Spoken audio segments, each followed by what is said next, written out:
dan hampir 5 kali lipat. Ini pernyataanmu nih Mus. Ya. Jadi kita hitung misalnya gini. Ini sebetulnya kajian kami diwali dengan kawan-kawan akademisi ya. Jadi tidak ngarang-ngarang seperti Menteri Kelautan Perikanan tuh yang penjelasannya ngarang. Lu ngarang? Iya dia jelaskan sedimentasi aja ngarang-ngarang gitu. Ngarangnya di mana kalau sedimentasi? Begini misalnya ya, ini sering saya jelaskan. Ini ada 2 teori.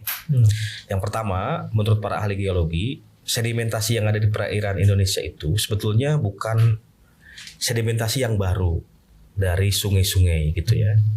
Tapi itu sedimentasi purba yang dulu berasal dari paparan Sunda atau disebut Sundaland ya.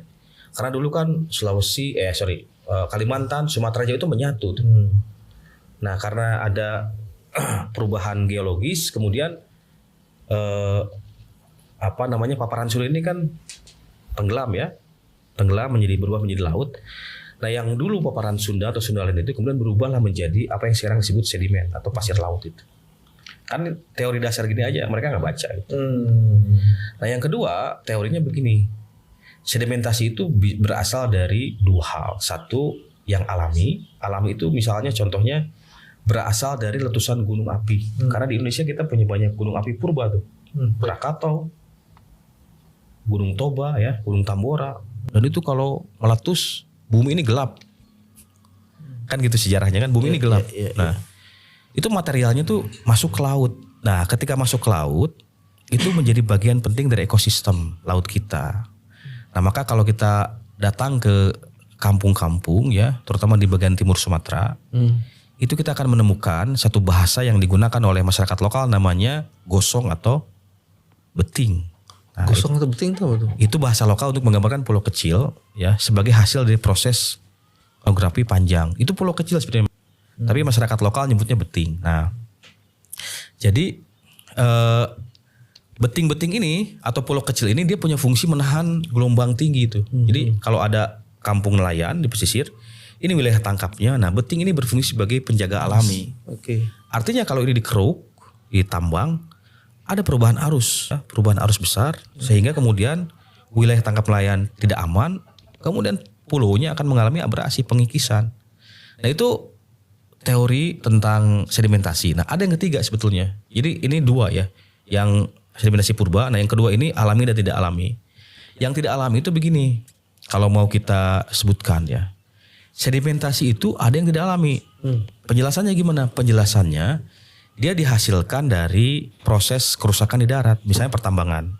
Jadi kalau ada pertambangan yang lama, seperti misalnya saya contohkan ya, pertambangan emas di Papua yang dilakukan oleh PT Freeport, itu dibuang di banyak sungai dan berakhir di laut-laut. Nah, pertanyaannya begini, kalau pemerintah mau mengeruk sedimentasi yang ada di laut itu, apakah akan menjawab persoalan enggak? Enggak, karena akarnya di darat. Jadi kalau mau menyelesaikan sedimentasi di laut, itu selesaikan di darat, stop pertambangan. Udah selesai. Tapi kalau dikeruk di lautnya, daratnya nggak diselesaikan, tambangnya tetap dibuka lagi, dikasih lagi iup, laut kita akan menderita. Jadi apa yang terjadi di darat, itu pasti berdampak ke laut. Nah, kan penjelasan semacam ini yang nggak kita temukan dalam penjelasannya Jokowi, ya, Menteri Kelautan Perikanan. Bahkan kalau Menteri Perdagangan ya, Julhas itu udah lepas tangan. Jangan tanya gue dong, ini kan PP. Padahal dia yang mengeluarkan Permendag, izin ekspor. Harusnya dia bisa menjelaskan ke publik. Sebenarnya Farid apa sih keuntungan mengeluarkan ya kalau ekspor pasir? Kalau kita lihat sebetulnya ini semacam ada para pendukungnya waktu Pilpres lah gitu. Jadi apalagi sih yang bisa diberikan gitu.